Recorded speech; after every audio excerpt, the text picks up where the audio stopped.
दिल्ली में भारतीय जनता पार्टी की जीत पर पीएम मोदी का धमाकेदार भाषण। जी हां, पीएम मोदी ने धमाकेदार भाषण दिया और उसे सुनते ही पब्लिक उछल उछल कर पीएम मोदी के नारे लगाने लगी। देखिएगा पूरी रिपोर्ट में किस तरह से पीएम मोदी खुशियां मना रहे हैं।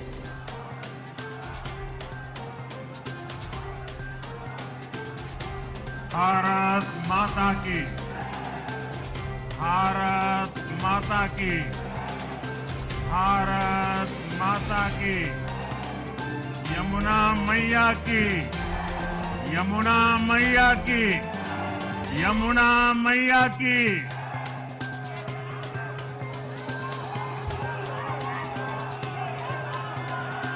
साथियों, दिल्ली के लोगों ने लोकसभा के चुनाव में मुझे कभी भी निराश नहीं किया।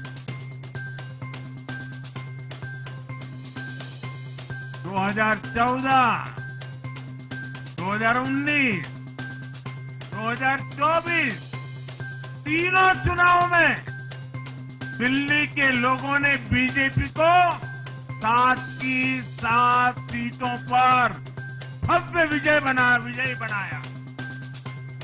और साथियों, इस चुनाव में मैं जहां भी गया, मैं गर्व से कहता था, मैं तो पूर्वांचल से सांसद हूं।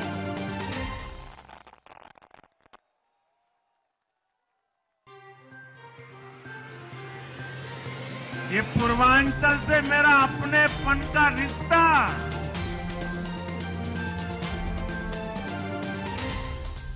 पूर्वांचल के लोगों ने इस रिश्ते को प्यार की, विश्वास की नई ऊर्जा दे दी, नई ताकत दे दी। इसलिए मैं पूर्वांचल के लोगों का, पूर्वांचल के एक सांसद के नाते विशेष रूप से आभार व्यक्त करता हूं। साथियों, दिल्ली के इस विजय उत्सव के साथ साथ आज अयोध्या के मिल्कीपुर में भी भाजपा को शानदार जीत मिली है।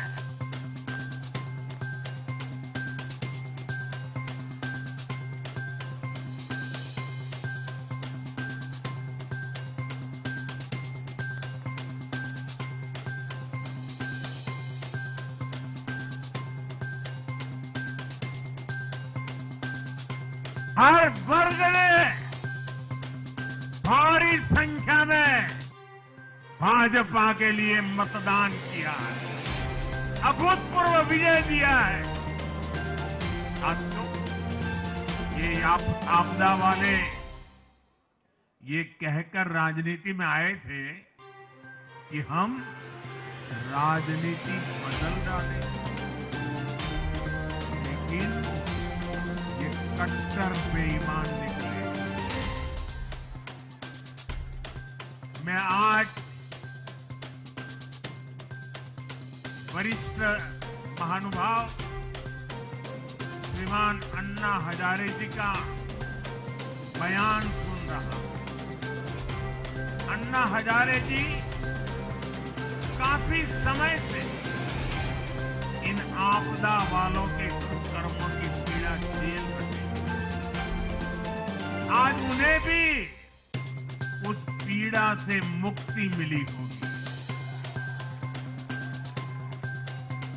साथियों, जिस पार्टी का जन्म ही भ्रष्टाचार के विरुद्ध हुए आंदोलन से हुआ हो, वही भ्रष्टाचार में लिप्त हो गई। ये देश की ऐसी पार्टी बनी जिसके मुख्यमंत्री, मंत्री भ्रष्टाचार के आरोप में जेल गए, जो खुद को ईमानदारी का सर्टिफिकेट देते थे और दूसरों को बेईमानी का मेडल देते घूमते फिरते थे। वो खूब भ्रष्टाचारी निकले। ये दिल्ली के भरोसे के साथ बहुत बड़ा धोखा था। शराब घोटाले ने दिल्ली को बदनाम किया।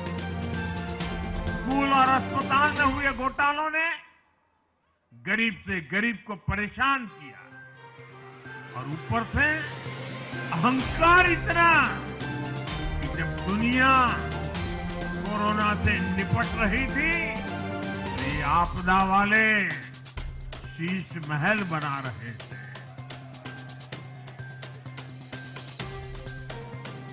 इन आपदा वालों ने अपने हर घोटाले को छिपाने के लिए रोज नई नई साजिशें रची। लेकिन अब दिल्ली का जनादेश आ चुका है। मैं गारंटी दे रहा हूं, पहले विधानसभा सत्र में ही सीएजी की रिपोर्ट सदन में रखी जाएगी।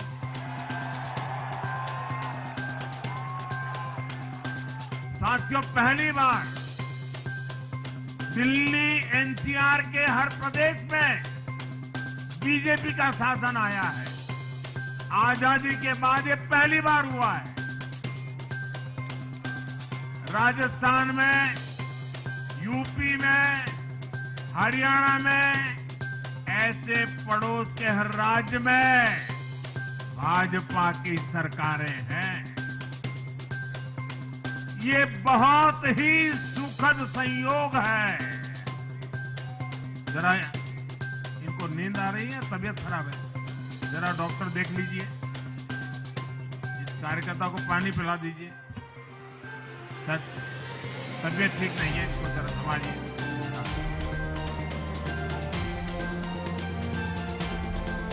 नहीं, वो थोड़े अनईजी लग रहे हैं। हाँ, पानी पिलाइए, थोड़े अनईजी लग रहे हैं।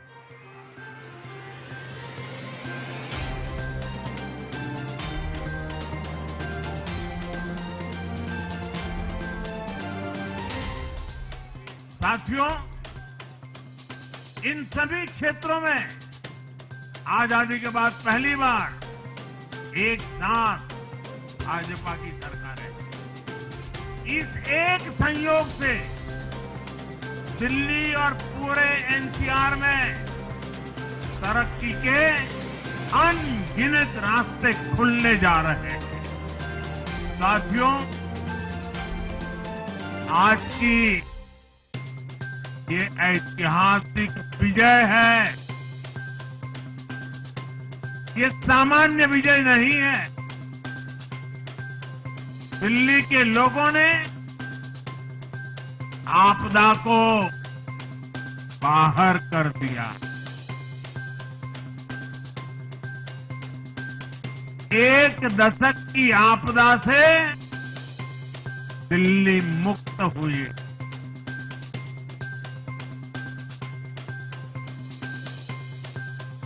साथियों, दिल्ली का जनादेश स्पष्ट है। आज दिल्ली में विकास, विजन और विश्वास की जीत हुई। अब मोदी जी अगर लिख के दे दिए संकल्प पत्र में, तो फिर दुनिया की कोई ताकत। एक था न जो बोलता था, इस जन्म में नहीं, अरे इसी जन्म में तो बार बार हारेगा। Arvind Kejriwal bye bye tata, finish, खत्म, अब कभी नहीं आ सकता। इन झूठों पे कड़ा प्रहार चाहिए था और दिल्ली में भाजपा सरकार चाहिए। बहुत बहुत ये हमारा अध्यक्ष जिंदाबाद, मेरा वीरेंद्र सचदेवा जिंदाबाद। इस व्यक्ति के हाथ में यश है। देखिए, कभी कभी हमारा वश होता है और कभी कभी हाथ में यश होता है।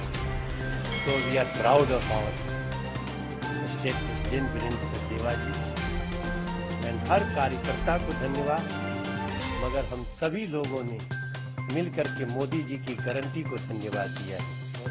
मोदी जी की गारंटी के प्रति जो विश्वास दिल्ली के लोगों का दिखा है, वो ये तय हो गया है कि हरियाणा में जैसे लोग, महाराष्ट्र में जैसे लोग, अब मोदी जी अगर लिख के दे दिए संकल्प पत्र में, तो फिर दुनिया की कोई ताकत, एक था ना जो बोलता था इस जन्म में नहीं, अरे इसी जन्म में तो बार बार हारेगा, और किसी के नजर से, वोट से क्या नजर से भी गिर जाएगा। Arvind Kejriwal, bye bye tata, finish, खत्म, अब कभी नहीं आ सकता।